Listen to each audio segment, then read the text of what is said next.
The opinions expressed in the following program are not necessarily those of Eastlink Community TV, its sponsors, or partners.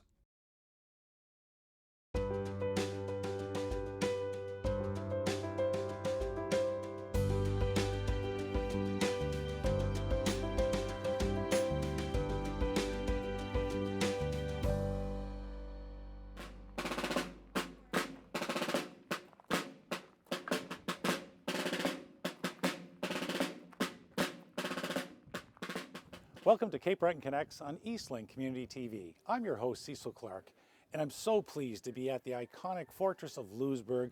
And joining me right now is Eric Letcher, Product Development Officer with Parks Canada here at the Fortress of Louisbourg. Welcome to the show, Eric. Thank you, Cecil. It's a pleasure. Look, Product Development Officer, 15 years, there must be an evolution of programming because everyone always looks at, what does it take to program such a historic site as the Fortress of Louisbourg, but it actually is a very inclusive, interactive, and continues to evolve. So could you take our viewers through some of the things that you work on a year-to-year basis? Sure. Yeah, definitely. So at a site like the Fortress of Louisbourg, we have a packed daily schedule. Our interpretive offer is one of the largest in the country. So we have all the things you would expect that you've seen for many years. We've got guided tours, military and civilian demonstrations, but outside of that core, we have lots of evolutions of things, and those are the things that I look at in my position. So things like enhancing our Mi'kmaq interpretation. That's been a big thing in the past number of years. In 2018, we opened the Mi'kmaq Interpretive Center here on site, and the interpreters who work there are amazing, so you can stop by there any time of the year. If we are open, they are open, and they are doing Mi'kmaq storytelling, songs, dance, different demonstrations, everything from skinning eels to cooking to making eel fishing spears, Mi'kmaq musical instruments, for example. So lots of programming going on there. Our offers are evolving all the time in many different ways, right? So one of our priorities with Parks Canada and here at the Fortress of Louisbourg is to ensure the relevance of the site to all Canadians, and not just for today, but for future generations as well. So included in that, of course, is youth visitation. So we're always trying to expand and evolve the ways we interact with young people. And this year we've launched a couple of new youth initiatives. One of them is called the Secret Mission Program, which is a really great, really exciting sort of story-driven program that has families with young children explore the fortress, follow a series of clues, and try to find a spy hidden in the walls of the town and recover some secret documents. And they return those, stolen documents, if you will, and receive a reward. And that reward is exciting for them as well because it is a Croix de Saint Louis. It kind of marks them as a hero of the colony, and all of the other costumed interpreters on site will then recognize that for the rest of their visit. So it's those kind of special things. So, normally people have known about a murder mystery evening and some of the nighttime program that continues to expand, and the opening up of the fortress for people to be on site even overnight. Yeah. But on a day-to-day basis, when you talk about youth programming, it's really about as well being mindful of looking at and assessing the programming so that people are engaged, they want to come back, and more importantly, bring that next generation with them. So you must have to do a lot of things outside of the day-to-day animation and programming of the site with your colleagues that actually look at the analytics. Can you give our viewers a sense of what's that back-of-house stuff, work that you have to do to sort of assess what happens here? Yeah, sure. So we have a number of ways to do that. All of our staff who work at our counters who are selling the program, they will keep track on a day-to-day basis of what is going out and when. And then through our point of sale systems as well, we have lots of different custom reports that we can generate that let us see what's performing, how many people are trying this, how many people are trying that. We have, of course, online comment cards these days, so we get lots of feedback from visitors through those as well.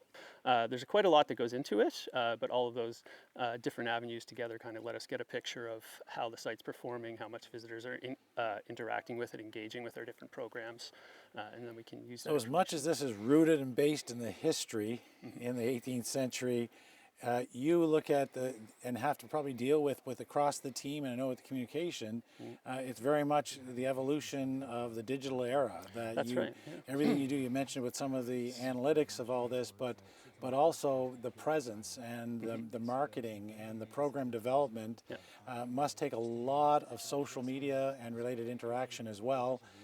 To both interest people and keep them engaged and respond. That's right. Things are evolving in those ways all of the time. So we have an external relations team that handles our social media, and they put a lot of good work in there. I don't handle that myself. We also have Parks Canada's application on the App Store, and there are a number of guided tours of the Fortress of Louisbourg you can do on the PC app. So yeah, like constant evolution in all of those different directions. So product development officer, is there any particular, we'll say product or activity? Do you have a favorite or favorites that you personally, sort of feel connected to or enjoy the most? There are a lot.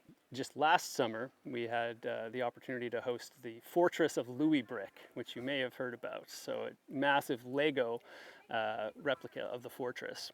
And that was with us for the summer of 2024, and then it had to go back to Quebec. But this summer, we've launched a program called Louisbourg Legacy. So there are a number of Louisbourg villagers, Lego minifigurines, that are hidden around the site in different exhibits and displays. And people can go around and find them, and there'll be a little card, and they've each been given a historical personage. So if you go in and see one, it'll say, oh, this is Henri Goupy, a soldier, and it'll give some biographical detail about them as well.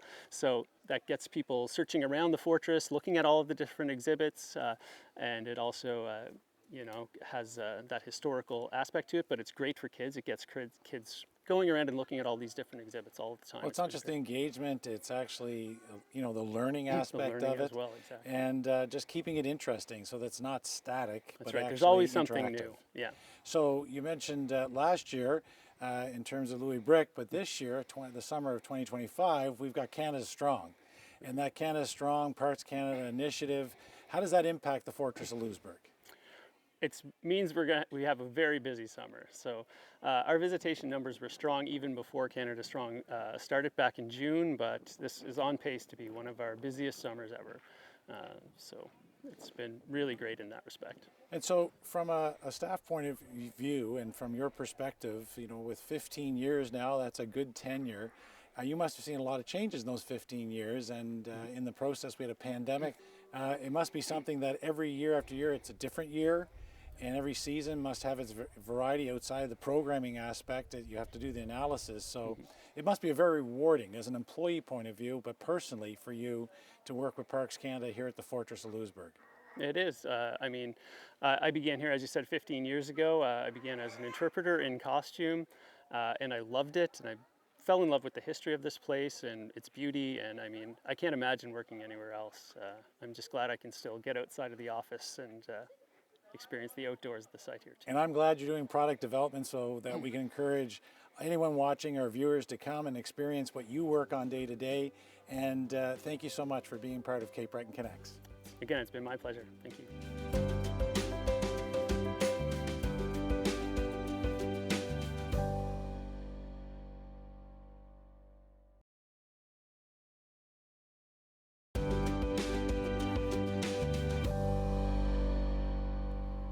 Welcome back. Joining me right now is Maddie Harpel with the Fortress of Louisbourg Association. Welcome to the show, Maddie. Thank you, Cecil. So I know you have a very good story and history that actually reaches into your family.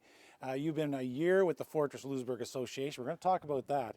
But can you talk about your family connection to the Fortress? Yes, I can. So actually all of my grandparents have worked in the Fortress. Both of my parents have worked here as well, and two of my sisters work here right now in the Visitor Center, and I've been working for the FLA for about a year and a half now. So part of that literally is growing up here at the Fortress of Louisbourg with family and part of that broader community. And one of the things you've done is work with youth as they grow and learn about the history of Louisbourg and the Fortress here. Can you explain about the youth programming that you've actually been participating in and how many years you've been doing it? So I was in the children's program here at the Fortress from the time I was probably 8 years old until I was about 15 years old. And so I did the children's program as well as the apprenticeship program. And that's such a wonderful program that we offer here at the Fortress, where children can come here for 5 days consecutively. They get to dress up in costume and live life as if they were in the 18th century. And they get to have snacks that are 18th century style snacks, which were my favorite, the sugar cookies and the lemonade. And Wouldn't go wrong with those. exactly. And we also have fresh bread from the bakery with brown sugar for the kids as well, which is also so good. They also get to do some crafts, some 17th century style crafts. So they sew bean bags and weave baskets and whatnot. So it must be a real meaningful experience for you to be able to have grown up as a youth here around the Fortress, then be part of providing that experience to other youth. So you could give them that, you know, that excitement and joy that you've had and extend it out. And also it's part of that learning journey, so that hopefully as people grow and become an adult, they'll want to come back to the Fortress. Exactly. Being here in the children's program definitely made me want to come and work here and help out and keep history alive at the Fortress. And this year we actually have 2 brand new coordinators with like a vast experience in education working with our children in the children's program to ensure that they learn about the history as well as have a great time here. Well, which is what everybody wants, is to have a great experience, experiential tourism, and the evolution of experiences as well, so that the programming continues to change with the times. And with that is now your new role of the last year with the Fortress Louisbourg Association. So how does the Fortress Association connect with the programming through Parks Canada? So the Fortress of Louisbourg Association actually runs the non-for-profit. So they're a non-for-profit that run the cafe, the Storehouse Tavern, the restaurant, the bakery, as well as the children's program here. And so the money that they earn through those venues goes back into programs such as the children's program to support maybe those who can't afford to pay to be here at the children's program, as well as hire locals to work in the bakery and support the costumes and whatnot here. So it really is just, basically earning to give back and to continue on, what is making sure that the programming, the diversity, the experience itself is authentic. And part of that as well, as we look at going forward, is just making sure that people have that, because as you say, it's about making sure people have access. This year is a unique year that over the summer months, to have so many Canadians with access to our national parks and facilities, the Fortress of Louisbourg, to see the people that are coming and families, cruise ship passengers, everyone enjoying it. It must be rewarding to you and the other members of the association. It's very rewarding, and it's really nice to see how the events have grown even since I've been here, and how we've grown our social media platforms to engage with more people. Last year, I come to think of it, we did end up donating some of the association's profits to local scholarship funds, as well as, like I said, back into the children's program, which has been amazing. Well, and it's always about thinking about the future, both the Exactly. future of the Fortress, but the future of individuals, and making sure that we always add value. And I thank you for adding value and being with us today on Cape Breton Connects. Thank you, Cecil. Thank you, Maddie. Joining me now is Kyle Allen, the coordinator of events here at the Fortress of Louisbourg. And learn to camp and volunteers as well. And someone with some history with the Fortress as Oh, well. for sure. My family's been out here since the 70s. My father worked here in the 70s. I started 28 years ago. My brother works for a national office now. My wife works for a national office. And my son's in university and he works out here in the summertime as well. So great connections, and probably all that experience helps for some interesting conversation around the dinner table from time to time. For sure. Work does not stop when we get home. And speaking of work, you're part of making events happen here, and it's not just static programs of what people think a Fortress and a Not at all. historic event. So the day at the Fortress doesn't stop at 5 o'clock. So we end up getting youth groups staying overnight, conferences. You can come out and get married here. We do weddings all of the time. I actually have a wedding rehearsal today at 5 o'clock. We do after-hour events like Park a Sleepover, Sinister Soiree. We host 2 Celtic Colors concerts here. Coming back this year is Storm the Fortress, where we're working with a motorcycle club in Sydney, and they're going to be coming out here on July 26th, hopefully with 100 to 200 motorcycles. So I know you have a phenomenal staff here. that do year-round programming, especially in the height of the season that the Fortress is open to the public, and the Fortress Louisbourg Association, the work they do, but you also rely on volunteers as well. Oh, for sure. Most of our after-hours events would not be able to happen with dedicated volunteers. We get volunteers to help out with setup of events, working weddings, just greeting visitors as they come in during the nighttime, because for the most part, most of our staff has gone home at 5 o'clock.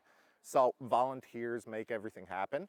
Just last year alone, our volunteer corps put in over 8,000 volunteer hours during the season. And how does that compare with other sites? We're probably about the second highest volunteers in the country, just behind Banff National Park. And so with that, if someone's watching the show and they're saying, hey, I'd like to volunteer, how do they go about doing that? They just have to send me an email and be like, oh, I'm interested in volunteering. What do you have? So we have a volunteer organization, our Louisbourg Militia, who's in costume pretty much every single week. They attend parades in Sydney, any outdoor activities. And we're actually starting up a brand new volunteer group next year of the 78th Fraser Highlanders. So it's not just about animating the past, you're also about programming the present and looking to the future. Yep. And when you look at the actual availability of the Fortress, it's not just restricted to business hours at all. No, not at all. My entire job almost is after 5 p.m. So you'll see me here 1, 2 o'clock in the morning running an event. To get more stories, go back to that family kitchen table and talk about. Yeah. So in all of this, as someone who's worked and family's been part of this, is that, you know, it must give you a lot of personal satisfaction to be able to see the impact on youth, especially, and families coming through. Oh, for sure. So one program we have, Learn to Camp, we've been working with Family Resource Center in Sydney for 14 years now with our Learn to Camp program. They come out every single year. And with that program, the way I see a success is when the kids don't want to leave the next morning and they just want to stay. Well, isn't that a great you know, tribute to the organization and the quality of the programming that happens here? And so again, if people want to reach out to the Fortress and want to have something special here or unique, I know you have conferences coming up as well. So is it just you reach out through Parks Canada for the Louisbourg site? If you go on the Parks Canada website for the Fortress Louisbourg, there's a generic info email or a generic info phone number. Call them. Our admin will put you in touch with me, and we go from there. Well, thank you very much, Kyle. I know you have some wedding preparations to do for some family that's going to have some joy here at the Fortress of Louisbourg. And thank you for joining Cape Breton Connects on Eastlink Community TV. Thank you very much.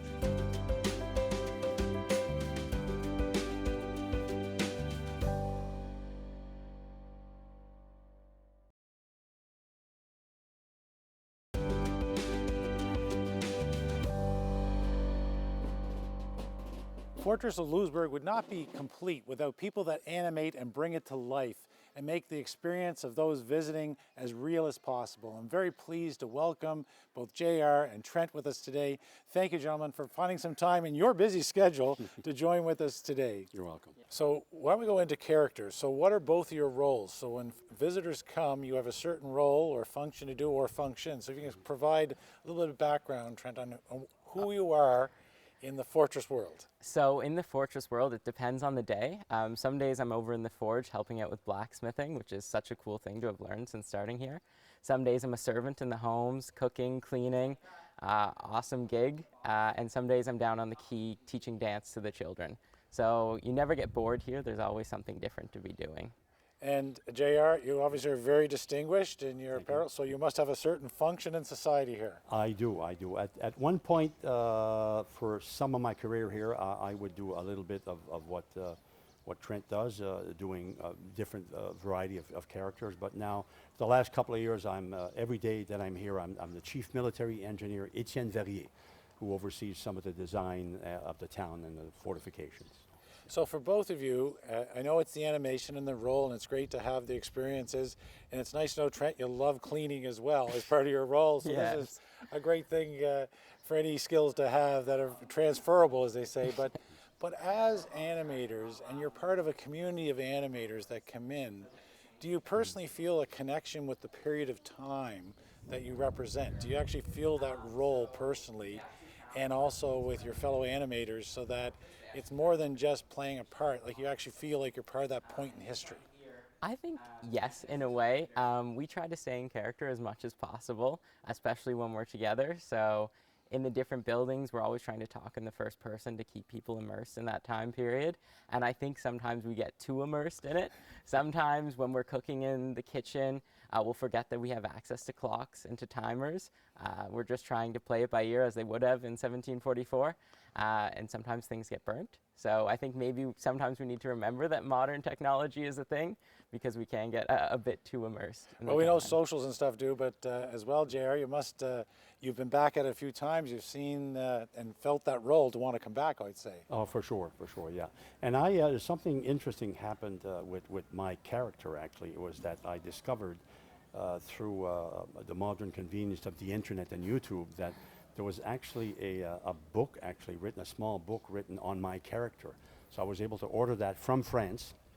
And then I got even a little bit more information on the character that I play, and so it's helped me sort of very much stay in the first person and say I am and I would, and or that type of stuff. So but yeah, and you know, if you spend enough time in some of these buildings, there's you can feel part of a little bit of what happened 250 years ago, for sure. Yeah. So you're part of that history. You get a chance to share that history in character, but also I think there must be a lot of reward from just seeing families, individuals come, children, just to watch the awe. You must get something back, more than just having a job. It must give you a great sense of reward personally. Yeah, talking to people all day really is a passion of mine. I'm hoping to become a teacher someday, so being able to teach people about history all day here, that's something that's so rewarding. Especially down on the quay when we're doing dancing demonstrations. It's normally me that's running it. They call me the dance master. So we'll be down there teaching kids how to dance, and just seeing their faces light up when they learn how to dance or when their parents will dance with them, that's so rewarding, I find. And I also found as well, Jared, and I know having this site as a fully bilingual site, and also now sharing cultural in terms of the Mi'kmaq experience, but also, for people to come here and be able to speak in French language, that must be rewarding for people to come and have that connection here. Oh, for sure, yeah. And what I find is that there's still quite a few Canadians, across our country that may have heard a little bit about Louisbourg, but are quite almost in awe when they do actually arrive here. They never realized it was so massive and that it played such a history in sort of defining the borders, if you wish, between what it would eventually become Canada. So it's very rewarding to sort of share that information with them, for people that didn't really know what to expect.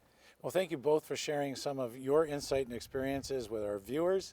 I can hear the shuffling of feet behind me, so that means I'm sure you're going back to do what you do so well. And I want to thank our viewers for joining us on Cape Breton Connects on Eastlink Community TV from the Fortress of Louisbourg. So there you have it, folks, a little glimpse into the life and times here at the Fortress of Louisbourg, reaching into the past, but also participating in the present to see all the things, the moving parts that make this amazing, iconic place come to life on a day-to-day basis. And now on night times, where people are here all the time, interactive. This is not a fortress of old and static. It's one full of energy and vibrancy, and something we've been very pleased to showcase and share with you on Cape Breton Connects on Eastlink Community TV.